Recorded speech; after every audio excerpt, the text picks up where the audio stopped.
여러분 안녕하십니까?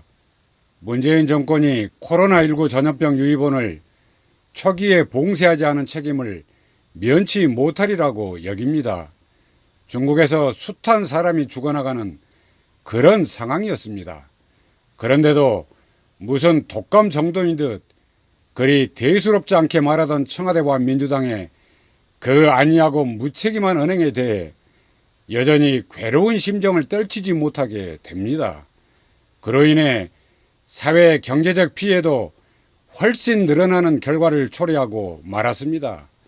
그러다 이제서야 마스크 쓰기, 거리 두기, 재택근무 등을 권하고 있습니다.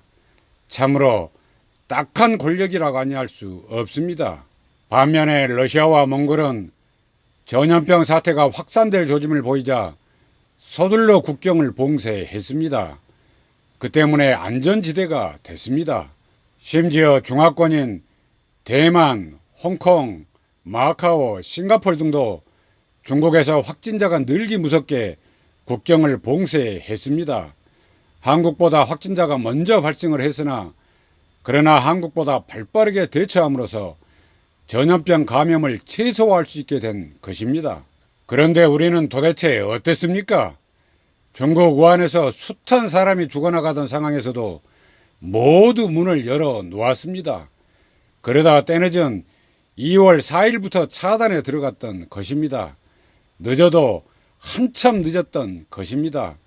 그도 모자라 2월 하순까지 마스크 및 방호복 등을 중국으로 대량 유출하고 말았습니다.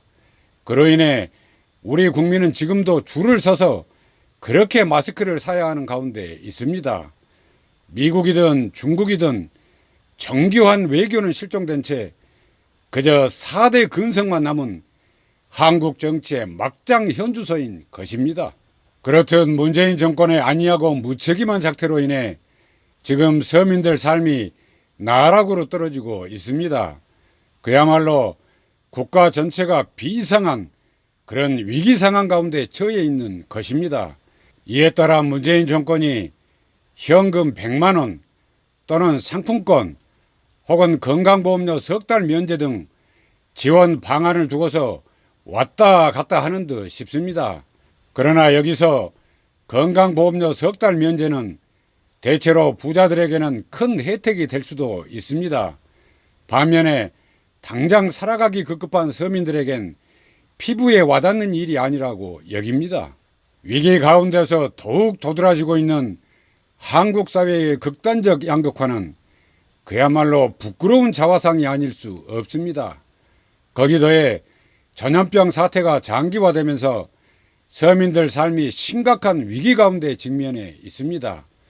공무원을 비롯한 회사원은 월급이라도 받을 수가 있습니다. 그러나 그러지 못한 경우에는 막다른 길로 내몰리고 있습니다. 사람들이 바깥 활동을 자제하면서 자영업자들에겐 아예 직격탄이 되고 있습니다. 그렇잖아도 근근히 버티며 이어오던 그런 영세 자영업자들로선 그야말로 속수무책이 되고 있습니다. 더는 버틸 수가 없어서 폐업하는 경우도 속출하고 있습니다. 아울러 그곳 종사자들 또한 삶의 일터에서 쫓겨나고 있습니다.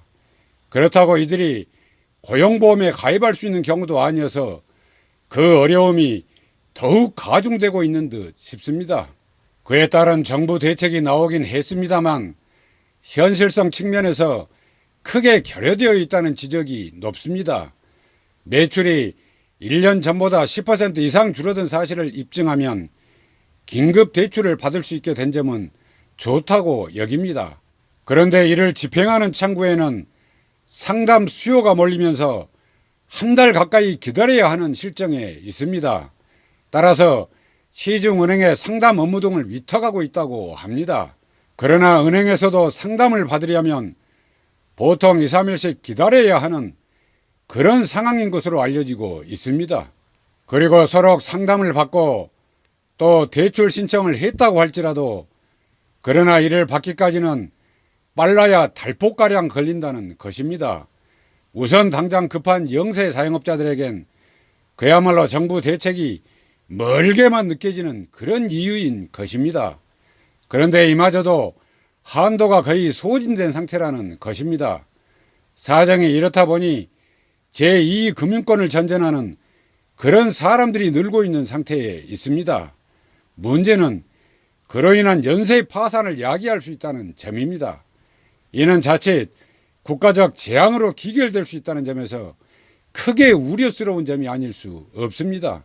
그와 함께 건설 부문을 비롯한 각종 일용직 노동자, 아울러 택시 및 대리운전 종사자들 또한 사정은 크게 다르지 않은 듯 싶습니다. 그나마 적은 수입을 쪼개 그간 모아놓은 돈을 헐어서 생활하는 그런 형편에 있습니다. 그러나 작금의 환란이 언제쯤 끝나게 될지는 아무도 예단하기 어려운 가운데 있습니다. 전염병 사태로 인해서 우리 사회의 경제적 약자부터 아주 죽음의 문턱으로 내몰리고 있는 그런 상황에 놓여 있습니다. 학원을 운영하는 분들도 수강생이 크게 줄어들면서 건물 임대료 납부마저 걱정해야 하는 그런 처지로 내몰리고 있습니다.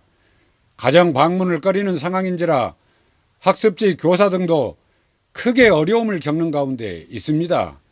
관광업계 종사자들 또한 직격탄을 맞고 있습니다. 이는 중소기업 사정도 자칫 줄도산으로 이어질 그런 개연성이 날로 높아지고 있습니다. 대형 항공사들 또한 위기 상황에 내몰리고 있습니다. 직원들에게 희망퇴직을 받는 가운데 있기도 합니다. 그런데도 정부 대책은 매우 안이하고 또 졸속으로 흐르고 있는 듯 싶습니다. 고작 신용카드 소득공제 확대, 자동차 개별 소비세 인하 등이 그것입니다. 물론 이는 상대적으로 여유가 있는 사람들에게는 도움이 될 수 있으리라고 여깁니다. 그러나 지금 당장 위기에 몰린 영세 자영업자들 그리고 일용직 노동자들에게는 아무런 소용이 닿지 않는 뜬구름 잡는 일에 불과할 따름입니다. 더욱이 실직 상태에 처한 이들에겐 나날의 삶이 지옥과도 같을 수 있을 것입니다. 따라서 지금 정부는 특단의 방안을 강구해야 합니다.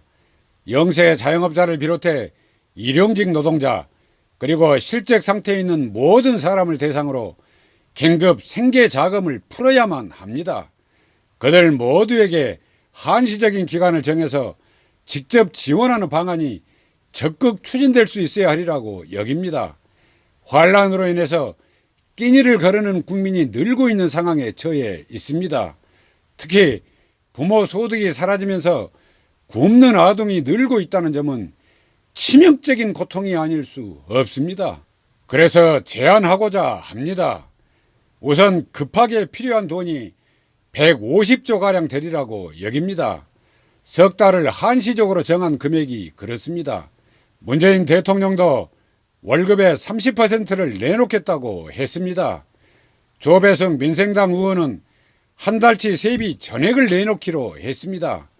여기에 일부 국회의원들과 장차관 등이 그렇게 동참하고 있는 듯 싶습니다. 그러나 그것만으로는 현재 사태를 방어하기에는 턱없이 부족하다고 여깁니다. 따라서 대통령과 장차관 그리고 국회의원 아울러 사무관 이상의 공직자 등 우리 사회 기득권층부터 먼저 월급의 30%를 반납할 수 있기를 요청합니다. 지금은 국가적 비상 상황에 처해 있습니다. 이럴 때일수록 권력층과 공직사회가 솔선할 수 있어야 합니다. 그런 가운데 이게 민간 부문으로 이어질 수 있어야 합니다. 사실 재벌들 사내 유보금 가운데 10%만 내놓아도 무려 100조 원가량이 됩니다. 물론 사태를 이 지경으로 만든 문재인 대통령 그리고 그 주변에서 아첨 아부만을 일삼던 그 내시 황관들은 전 재산을 압류해도 시원치 않을 일이라고 여깁니다. 그러나 그건 전염병 사태가 종식된 이후에 그렇게 따져 물을 일이라고 여깁니다. 지금은 어떻게든 사태 확산을 막고 또 신음하고 있는 국민을 살려내야만 하는 것이 매우 급한 일이라고 여깁니다. 대통령에게 주어진 막대한 권한은 바로 이럴 때 써야 된다는 점을 강조하며 오늘 방송은 여기까지 하겠습니다. 감사합니다.